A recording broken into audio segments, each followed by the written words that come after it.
እኔ ኢትዮጵያ ውስጥ አንዲት ሴት አስታውሳለሁ። ሙስሊም አይደለች፣ የትልቅ ካምፓኒ ባለቤት ነች። በሆነ ስራ አጋጣሚ ተገናኝተን ነው ይህን ታሪክ የሰማሁት። ትልቅ ካምፓኒ አላቸው።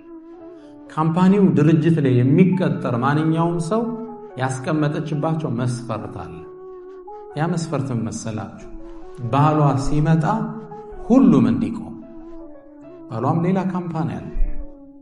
ወደሷ ድርጅት ሲመጣ ሴክሬታሪ የለ፣ ጸሐፊ የለ፣ ዘበኛ የለ፣ ሁሉም ይቆማል። ሹግ ነው የሚመስል።